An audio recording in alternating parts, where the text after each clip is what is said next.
Okay, good evening, everybody. Sorry for the delay. There's some issues with my connection from Zoom, so it wouldn't connect. I'm not sure why.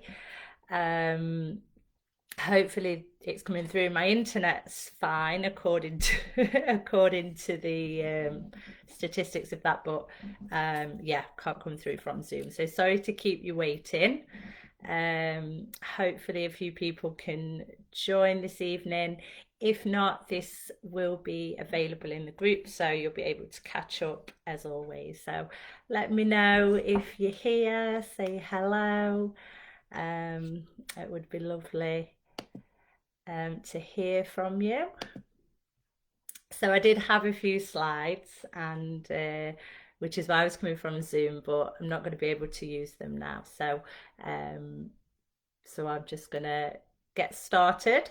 So today's topic, this was requested by somebody, and this person wanted to discuss shame. Okay, so that's what we're going to look at. We're going to look at what shame is, where it comes from, and what we can do, how it affects us, and what we can do to deal with shame if it is affecting us. So, firstly, what is shame? So, shame is universal emotional experience. It's very unpleasant emotional experience in which it is about our sense of self. Okay, it's very unpleasant, sort of self-conscious, and it's associated with a negative sort of picture of ourself. So it causes us to feel, it comes from feeling defective, unworthy, inadequate, things like that. So I just want to point out at the beginning that it is different to guilt. Okay, so often we can confuse the two. Um, Guilt is when we feel bad for sort of doing something wrong. It's when something that we did is wrong or something that we're doing is wrong. We get this guilt that then can propel us to, fix whatever it is that we're doing wrong. And it's about sort of how we're affecting another person. Now, shame is about us. Shame is saying, I am bad, I am wrong, rather than I've done something wrong, something I did is wrong.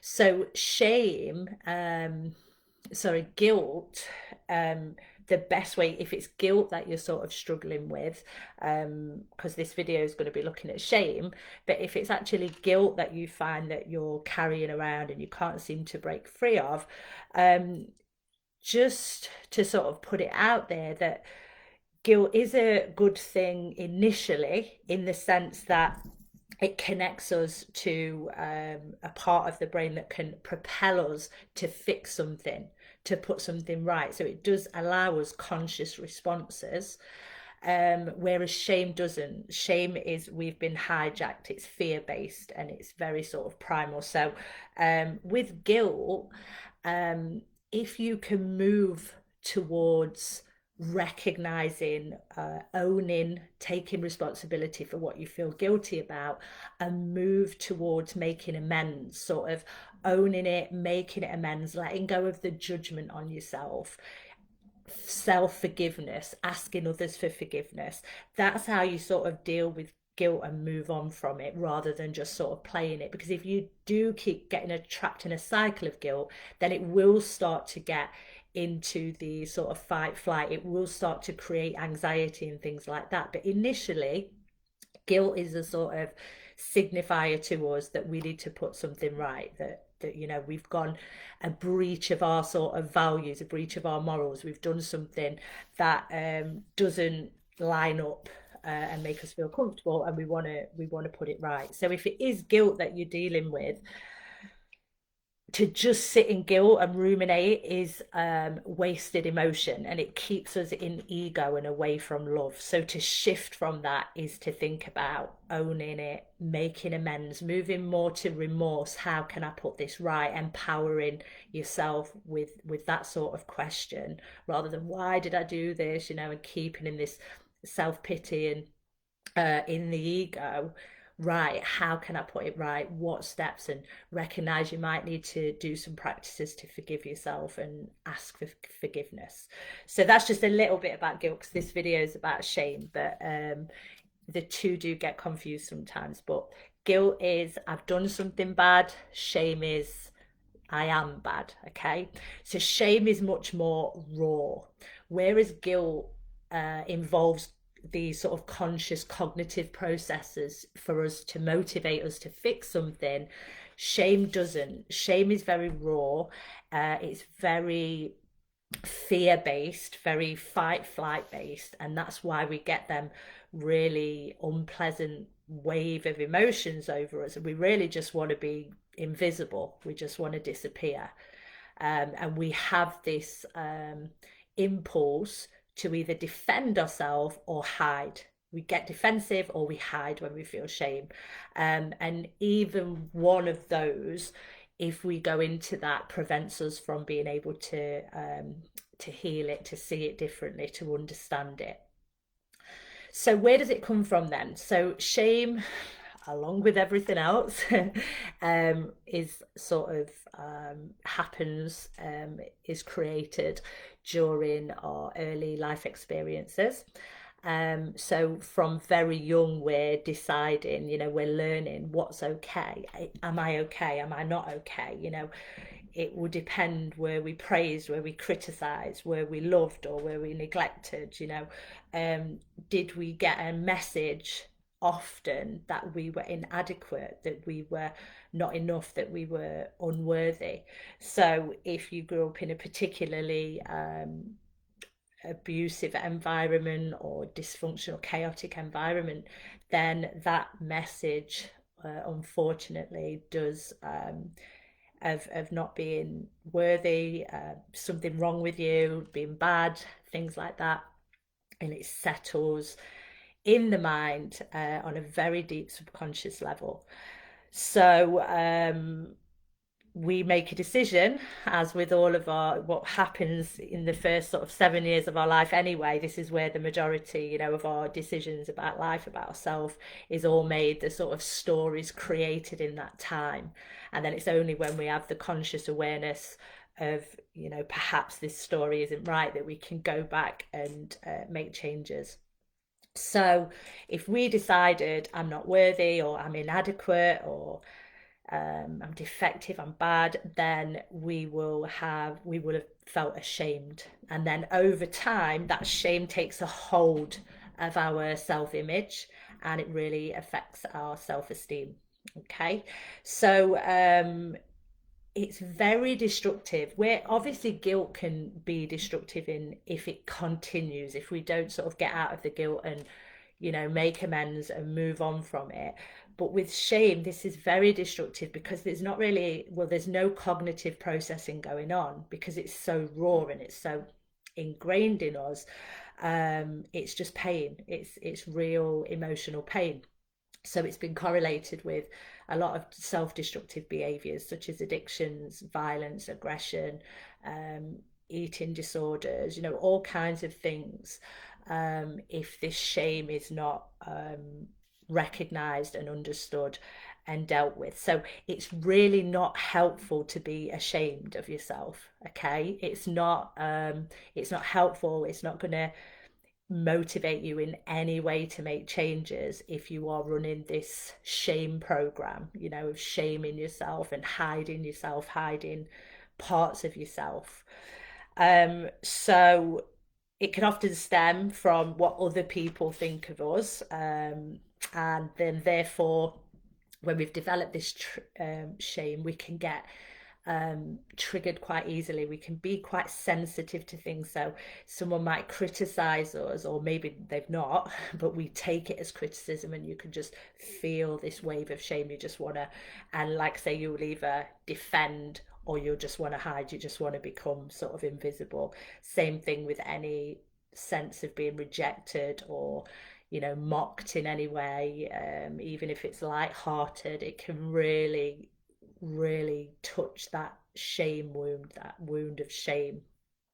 So it keeps us very stuck. It really prevents us from living life if we're running that program. So it's important to know that there is a sort of normal shame and then a toxic shame. So it's when I don't even like to say normal shame because I just don't like shame. I don't think that we should shame ourselves into anything ever anyway. But it is known as normal shame, whereas in to keep ourselves in boundaries, what's okay in society, so we don't run down the street naked, and we don't we close the bathroom door if we go to the bathroom, and it just we learn. But then that shame, the reason it's labeled as normal shame is because once we it doesn't stay with us, it goes away, and we might have had it initially when we left the bathroom door open once, like, oh, what are you doing, you close your door, but it doesn't stay with us. So it's just been there to help us to sort of stay within the boundaries of what's acceptable. Toxic shame is when it comes into your identity. So, like I've just said, you've made a decision that you are not worthy or you're inadequate, there's something wrong with you, you're defective in some way, damaged in some way, and it's about a real sense of self. And it shows up often because it's part of our identity. And this is where toxic shame can really prevent you from living life fully. It can prevent you from showing up in situations. It can make you avoid a lot of situations, avoid social situations. It's actually linked to social anxiety as well. So dealing with it and healing with it can really open up your life. It can really enable you to move through life more freely. So it's not helpful. It's not a way that you try and get yourself to change or get other people to change through shaming, because what you're basically saying, if you try and shame yourself into changing, or shame somebody else into changing, what you're actually sort of saying is, you're horrible, you're unworthy, you're not capable of change. So any part of the brain that we need access to actually motivate us forward to change is shut off, because that type of talk, that type of self-hatred, self-loathing is keeping us in that fight flight. So we've not got the cortex ability to change from shame. Okay, it's not what we can do anything about. So it's really not helpful. It keeps us very stuck, and unable to sort of live our life fully. So it might be, like I say, you avoid situations, or it could be that you don't speak up. So in my experience, so I'm going to talk about how you can start to heal from shame. But in my experience, when I felt ashamed, it shuts down my ability to speak, to be able to speak up, so that's another thing as well. Like, you hide everything about yourself when you feel ashamed, when you feel shame, and it really shuts down your ability to be authentic and to be true. So yeah, so we want to work out how we can heal from it, how we can not slip into a self-shame spiral, because it's really not healthy, and it's really not helpful either. So we feed shame. So the way that shame sort of settles and builds and becomes a real part of us. And this comes from a teacher called, no, she's just amazing. She's much more than a teacher. I don't know if any of you've heard of Brené Brown. Let me know in the comments if you have. She's a really good person to listen to. She did loads and loads of research on shame, and vulnerability and things like that. So she was talking about the way that we sort of feed shame, the way that it stays and that it grows, is through silence, secrets, and judgment. Okay.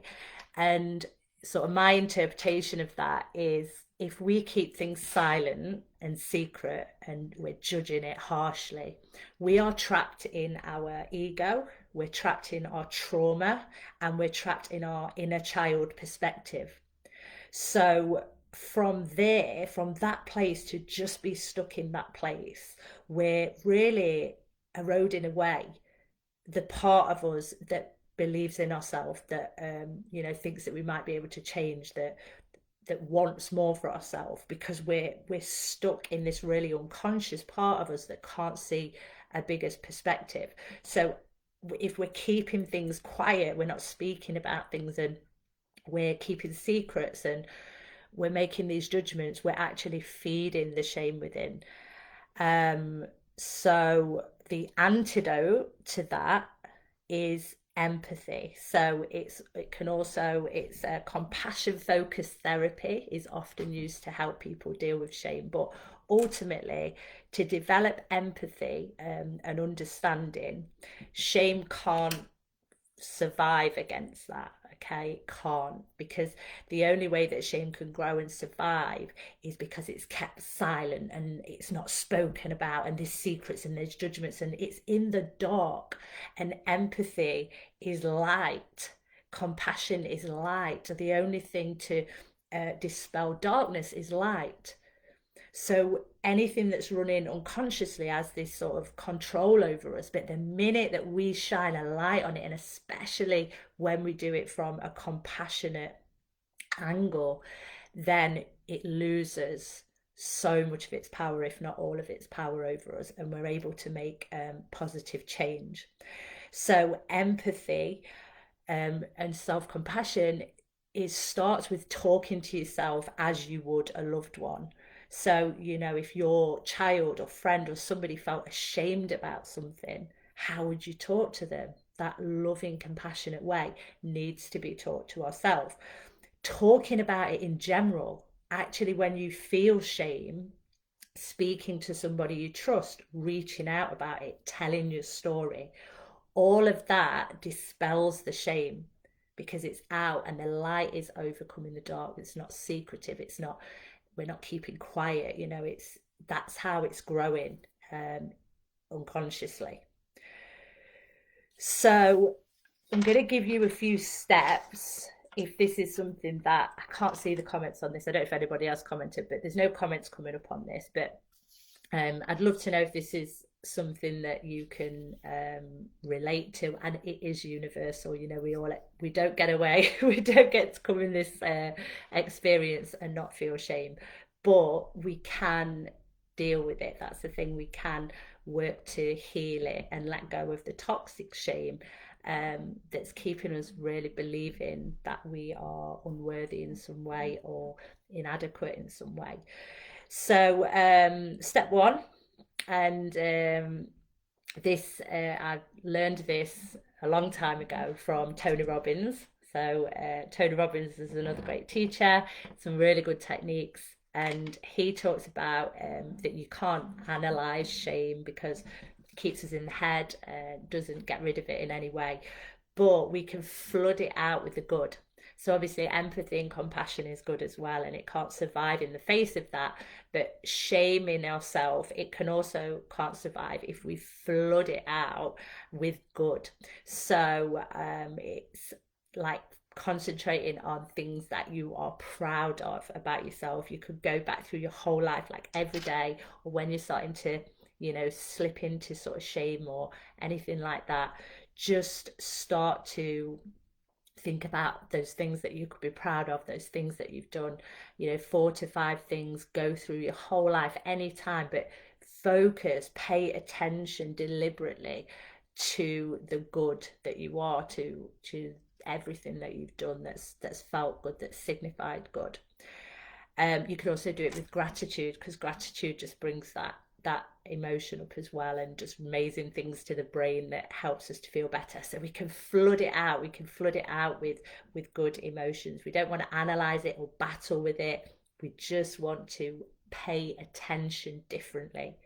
Pay attention differently. That's how we let go of things, because the more that our attention's on them, the more that they grow. We pay attention differently.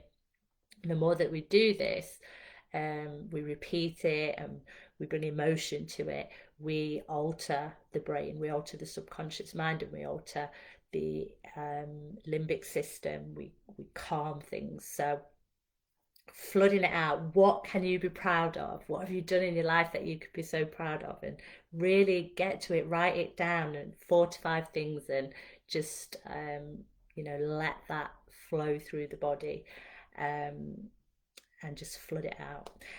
Number two is to build resilience to shame. Okay, so really helpful thing that I did was, as with everything, I believe is the first step is to become very aware of what's going on, have an understanding of yourself and your triggers, and where things come from to the best of your ability. So when you do that and you recognize shame for what it is, you can recognize what it is. It's not on autopilot, you see.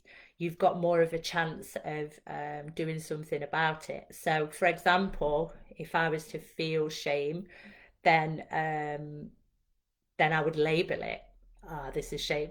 The same that I would if I experienced anger. So when you practice mindfulness, becoming the observer, you start to label your experiences non-judgmentally. So you'd say, you know, there's anxiety, or there's stress, there's sadness, there's anger. That labeling creates space between you and the emotion and allows a conscious response. If there's not that observation, you are it, you become it, and that's when we go into automatic reactions.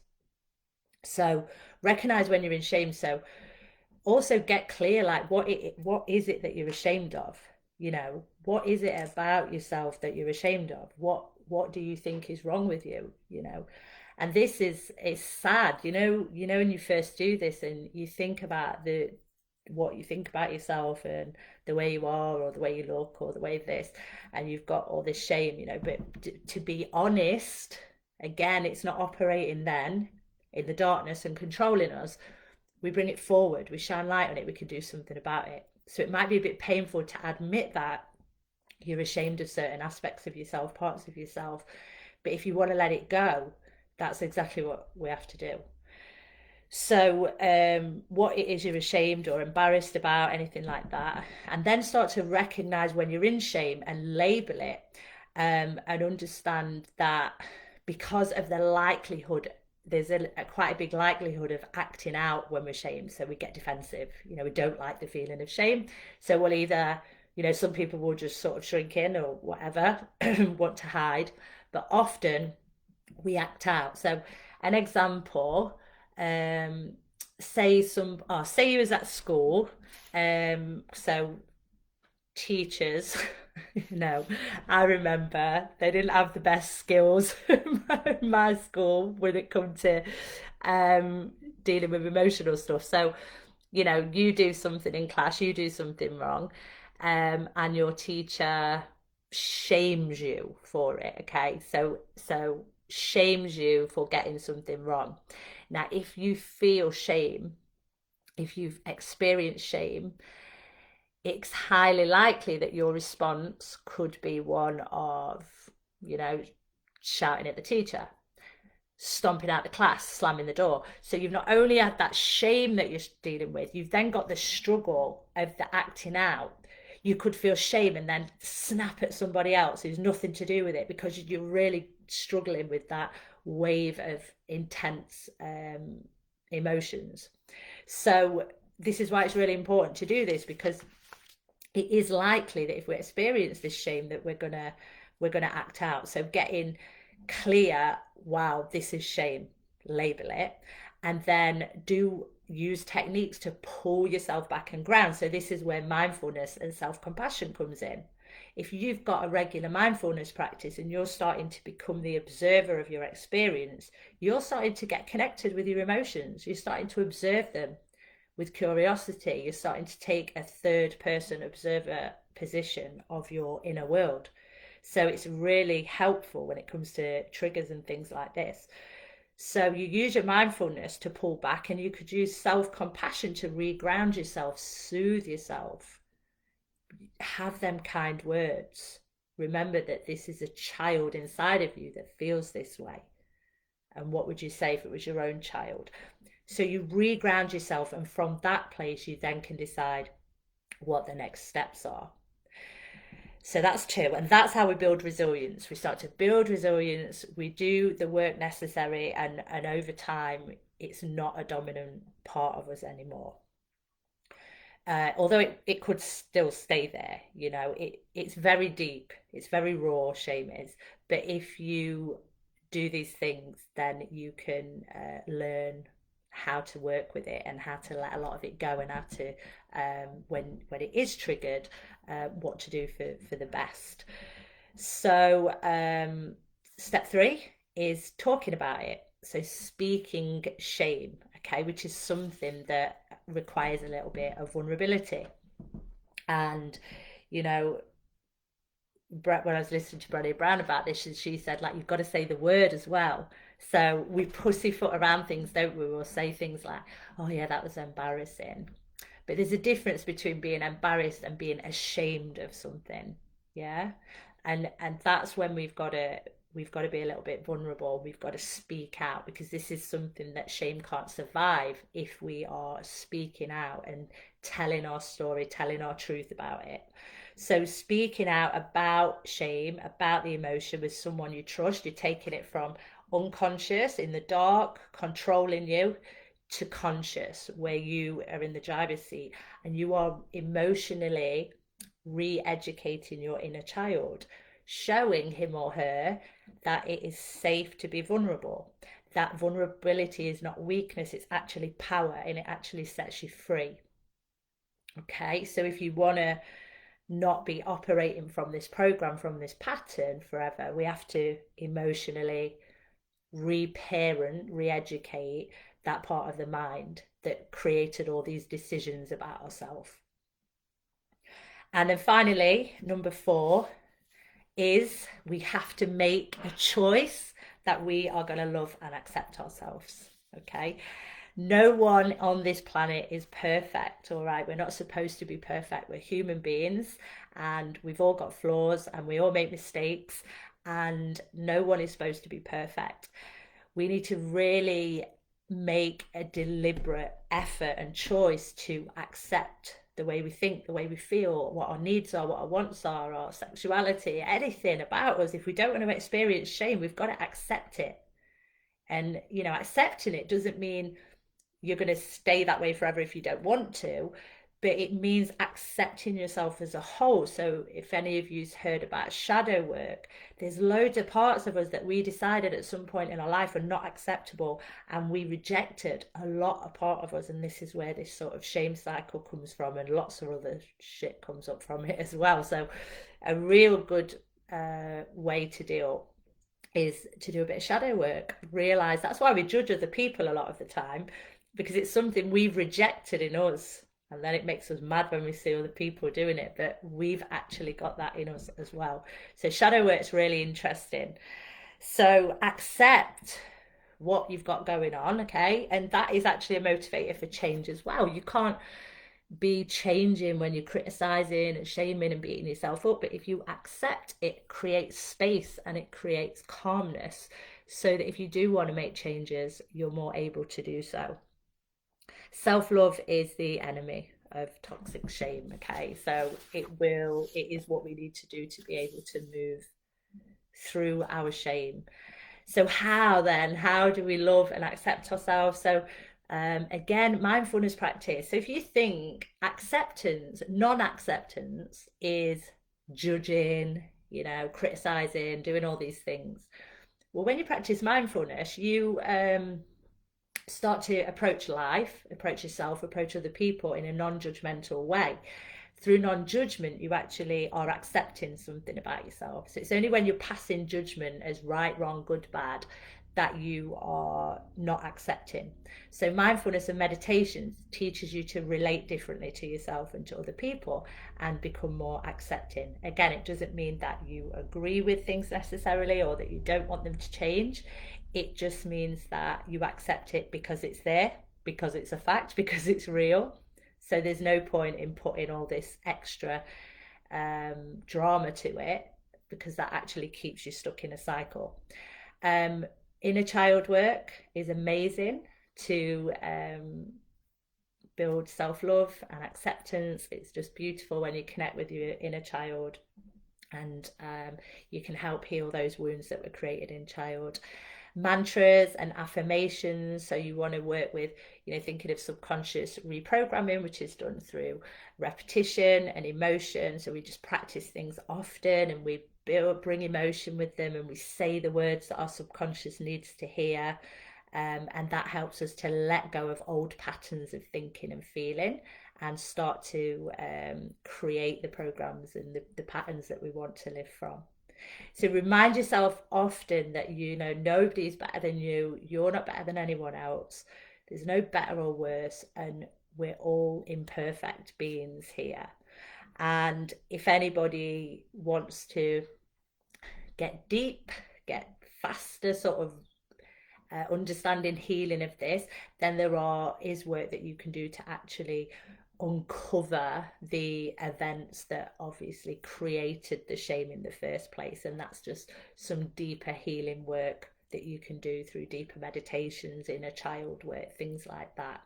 So you can follow those steps, and you can also take it deeper if it's something that is important to you to work through.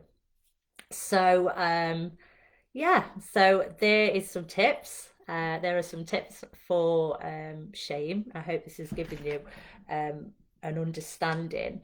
Um, Self-compassion, extremely important. That's where we're kind and understanding and loving to ourselves, even if we've messed up, even if we've made a mistake, even about our flaws, we offer that love and kindness. So definitely one of the, if not the most important things to adopt is self-compassion.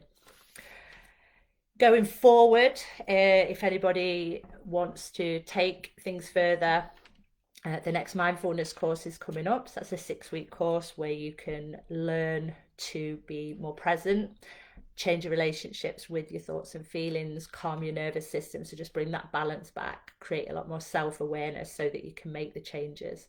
And I also do one-to-one programs as well for the deeper emotional healing, working with these limiting negative beliefs and letting go of them, and just starting to create that inner world and emotional set point that you want to be at. So if anybody does want to learn more about any of those, then I'm always available for a call as well. So just let me know. But thank you for joining me. Hope you found this helpful, and I will see you next time. Bye.